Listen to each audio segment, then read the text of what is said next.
Now, yesterday we finally got an announcement from Lucasfilm about just when the new animated series Bad Batch will be premiering, which is actually going to be on May the 4th, or Star Wars Day, and it will of course only be on Disney+.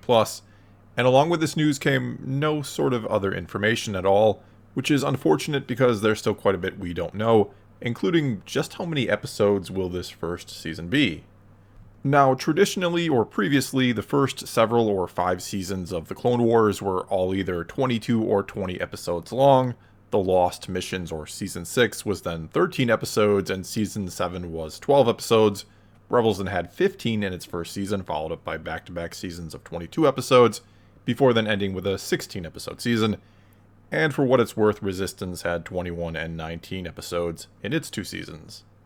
In other words here, there's this part of me that really wants to believe or hope we'll get somewhere in the ballpark of 20 to 22 episodes in Bad Batch's first season, but another part that says 12 or 15 feels more realistic here, especially when you consider the time and cost it takes to produce episodes on the level this show will be, since it will be following in the style of Clone Wars in terms of animation quality, and appears to be on par with Season 7, which is easily the best the show has ever looked.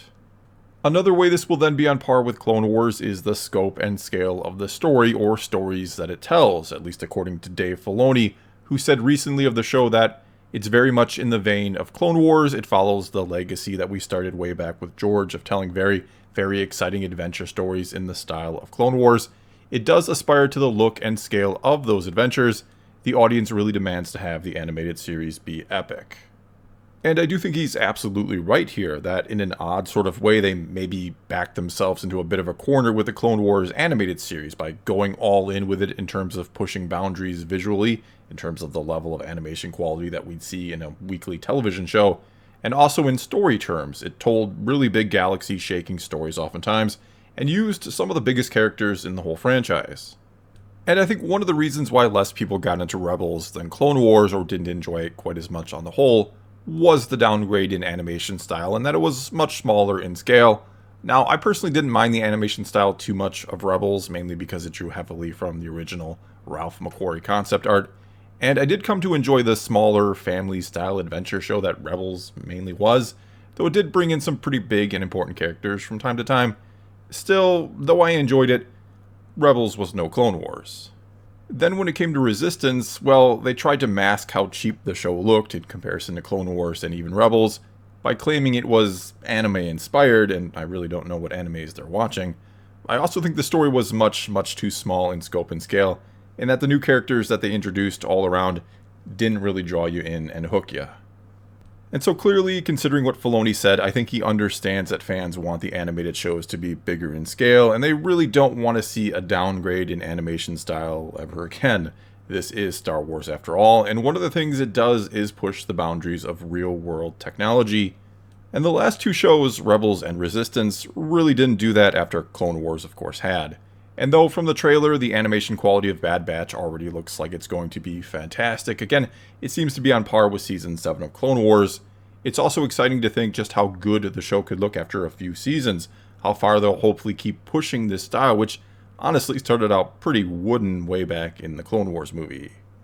As for the show itself, or what it'll be about, well, of course, it'll be featuring the Bad Batch, which Dave Filoni told us is basically an idea that does come from Lucas himself. And what they are is a group of clones that were initially introduced in some unfinished Clone Wars story reels a couple years back at Star Wars Celebration, that were then later completed and then made up the first 4-episode story arc of Season 7.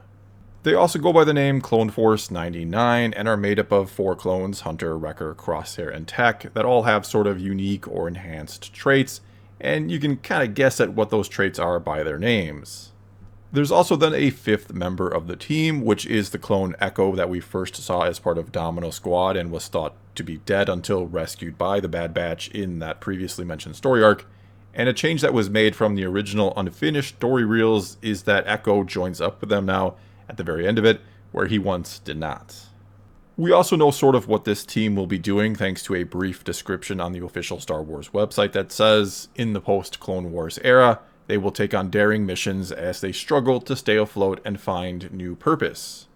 Which clearly means one way or another they will not be staying with the Empire too long, though Whether or not they leave by choice or are sort of dismissed by the Empire is anyone's guess, but I'm going to assume it's the former. I'm going to guess at some point they'll decide to leave and may sort of become fugitives from the Empire, and then are forced to work as mercenaries and try to find a new purpose, as the description says. However, I do hope and think that they'll stay with the Empire long enough for us to sort of see what happens to the clones on the whole once the Clone Wars are over, and we do know there is a sort of rapid transition away from them as soon as the war does end, at the very end of Season 7 of Clone Wars, during the very last scene of the show, though we don't know how much time exactly has passed.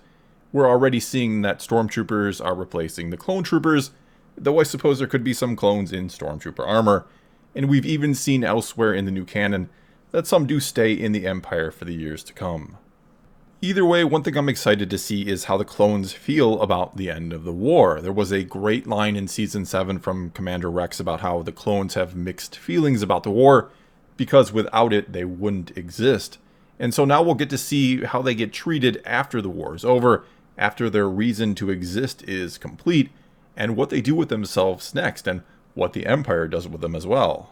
And I'm expecting we'll essentially see them being discarded, if you will, and how that makes them feel will be extremely intriguing, because throughout the course of Clone Wars, not only did we get to know and care about certain individual clones, but the series made us care about the clones on the whole, made us care about the bonds that they form with their Jedi generals, and I'd say those were even some of the best aspects of the whole show.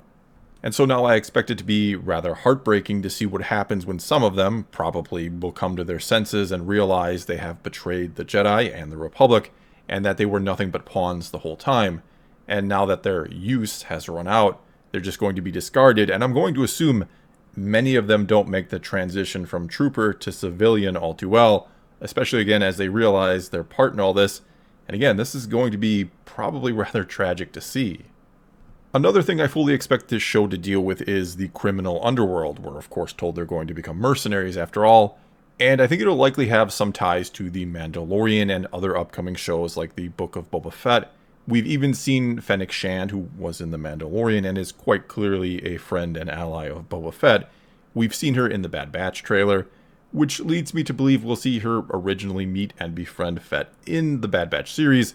Maybe we'll even get that duel between Fett and Cad Bane at some point as well in this show. Other things that I'd like to see and think we could potentially see are the continuation of some of the storylines from Clone Wars that we really haven't seen carried on anywhere else. Maybe we'll finally learn what happens to Barriss Offee.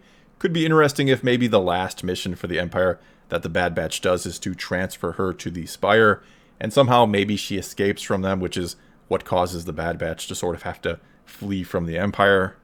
Cody is certainly another character we could possibly and hopefully see. Maul is then another character that I wouldn't be surprised to see more of. Again, this will deal with the criminal underworld to some degree, and this is when he'll be rising to power with Crimson Dawn. Along with him, Dryden Voss from Solo could be yet another character we see, or someone the Bad Batch even works for. And there are certainly many, many more possibilities here, more characters that they could run into, or storylines that could be continued or carried over from Clone Wars, which is one of the reasons why I think the Bad Batch was chosen to be the next show. Yes, they are an interesting team in their own right, but there are so many places the story can go, and so many things they can deal with.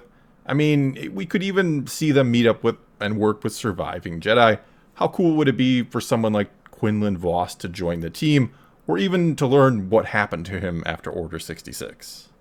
I also think there are a lot of strings that can be tied back or tied forward to The Mandalorian and other upcoming shows, again like the Book of Boba Fett, which is maybe a way that they feel that they can get more people to watch the animated shows who, for whatever reason, maybe refuse to watch them because they're animated, and I guess they have it stuck in their head that they're just for kids, which they are really not, or maybe they don't watch them for other reasons. I mean, putting Fennec Shand in the trailer and announcing that Ming-Na Wen will be voicing her, well, to me, that is them overtly trying to say that, yes, this is in the same continuity as The Mandalorian, and that there will be relevance to that show in this one, so why don't you watch it? And yes, obviously, I'll be one of those people watching and then reviewing the episodes here on my channel. And though I'm not a huge fan of the Bad Batch themselves, they're fine, don't get me wrong, and I'm happy to see Echo on the team. I certainly see a lot of potential and have a lot of hope for the show itself. I think we're going to see everything from the criminal underworld, to maybe some Mandalore and what's going on there, to how the clones deal with the aftermath of the war, to how the galaxy itself deals with the aftermath of the war, and how the Empire ever tightens its grip on that galaxy. Well, that's all I've got for you this time. Now it's your turn to tell me how excited you are, or maybe are not, for The Bad Batch. What are your hopes, or maybe fears, for the show? Whatever the case may be, leave a comment below and let's talk some Star Wars. And until next time, thanks for watching.